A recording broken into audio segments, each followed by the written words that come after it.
menata kehidupan kelas dimulai perencanaan kurikulumnya, penataan prosedur dan sumber belajarnya, pengaturan lingkungannya agar proses pembelajaran berlangsung efektif dan efisien. Selanjutnya adalah prinsip-prinsip penataan kelas.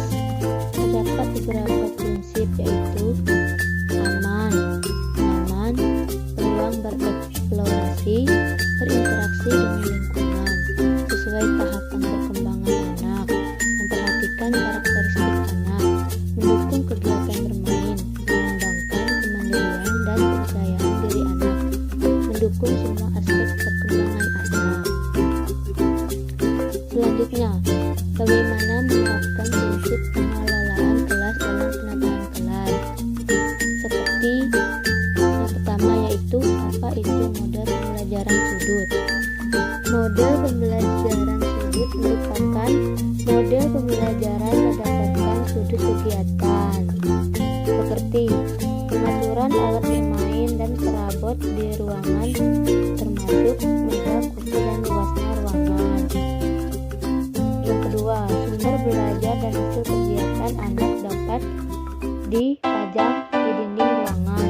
Selanjutnya, setelah digunakan untuk pembelajaran, alat bermain diterapkan dan disimpan sedemikian rupa.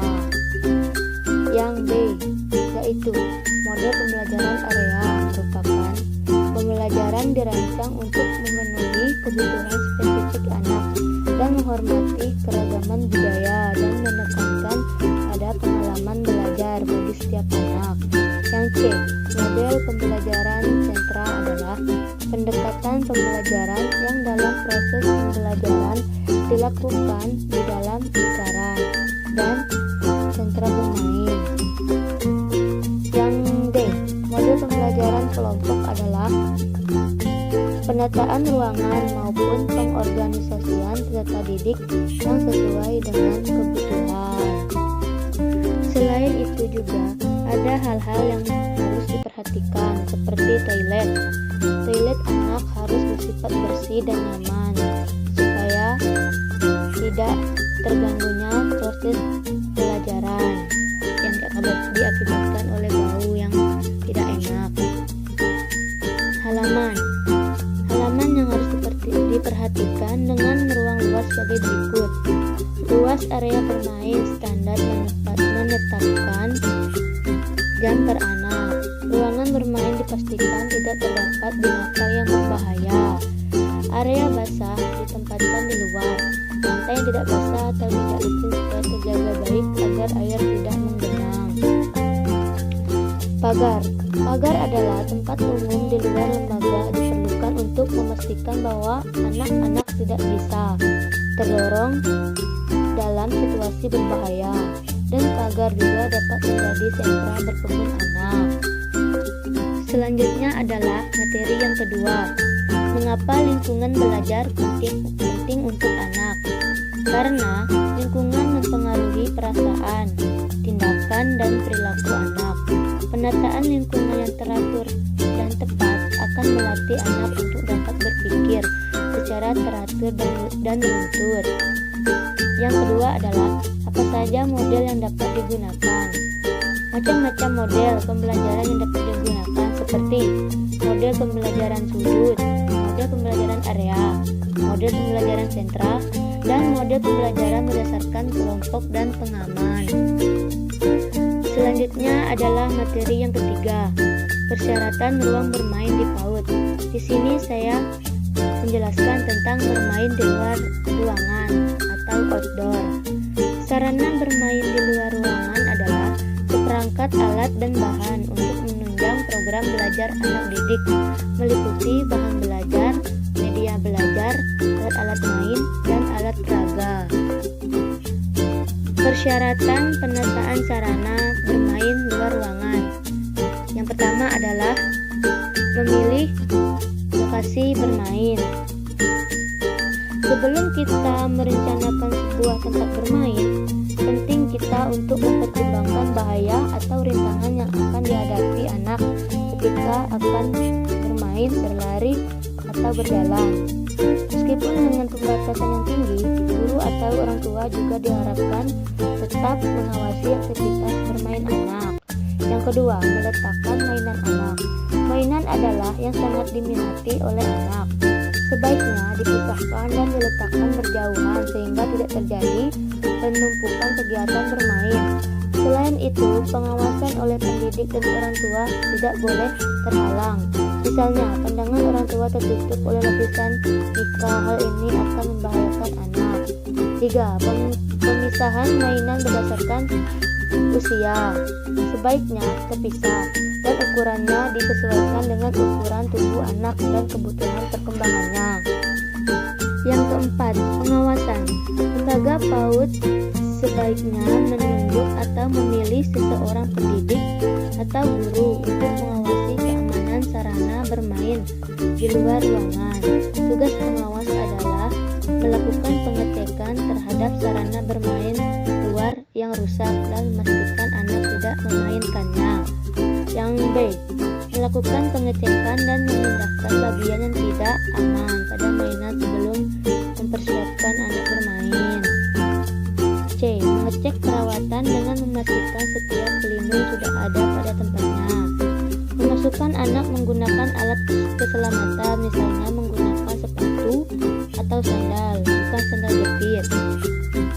Selanjutnya adalah jenis-jenis aktivitas bermain di luar ruangan.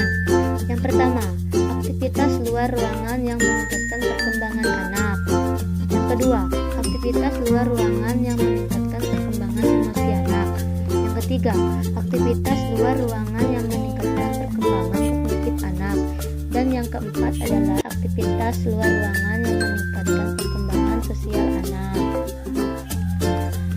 Selanjutnya kita beralih ke materi 4, yaitu bagaimana menata lingkungan belajar. Dalam menata lingkungan belajar terdapat tujuan, yaitu menciptakan situasi pembelajaran yang kondusif dan menyenangkan, memotivasi anak untuk terlibat aktif dalam proses pembelajaran, memudahkan anak untuk belajar fokus, mandiri, tanggung jawab, dan sebagainya. Selain memiliki tujuan, menata lingkungan belajar memiliki fungsi, yaitu mempersiapkan lingkungan fisik yang aman, nyaman, menarik, dan desain sesuai dengan perencanaan sehingga mendorong anak untuk mengoptimalkan pengembangannya dan mendukung anak untuk mandiri, bersosialisasi, dan memecahkan masalah. Dengan demikian, setiap anak harus diberi kesempatan untuk bebas mengembangkan dirinya. Dengan adanya pengelolaan kelas sangatlah penting karena besar tanggung jawabnya terhadap lingkungan. Jadi kita sebagai calon guru harus bisa mengontrol anak-anak. Prinsip yang harus diperhatikan yaitu kesesuaian dengan tingkat perkembangan anak, kenyamanan, menarik dan dapat diperkirakan, kesesuaian dengan kegiatan pembelajaran, fleksibilitas, perbandingan dengan jumlah anak, keterjangkauan, labeling, serta kebersihan. Selanjutnya adalah materi kelima, yaitu model penataan ruangan indoor berdasarkan usia. Pada anak usia 0-2 tahun, yaitu anak pada rentang usia 0-2 tahun berada pada tahap perkembangan sensor motorik dan imitatif, di mana aktivitas yang dominan adalah aktivitas yang melibatkan gerak untuk mengenal lingkungan sekitar dalam jangkauan yang terbatas atau eksplorasi dan stimulasi indrawi. Sedangkan anak usia 3-6 tahun, tahapan anak berada pada tahap perkembangan mengenali simbol-simbol bahasa, bermain peran, perkembangan sosial, kognitif dan emosional yang semakin kompleks. Selanjutnya adalah kita beralih ke materi yang keenam, yaitu bagaimana memilih furniture yang diperhatikan dalam menempatkan toilet dan apa yang diperhatikan dalam menempatkan cuci tangan. Yang pertama, dalam memilih furniture, yaitu meja dan kursi disesuaikan untuk anak. Ujung meja untuk anak berbentuk tumpul. Tempat penyimpanan buku pastikan itu aman. Perabotan serba mini dan warna-warna sebaiknya dipilih natural. Yang selanjutnya adalah apa yang diperhatikan dalam menempatkan toilet. Toilet anak terpisah dengan toilet orang dewasa.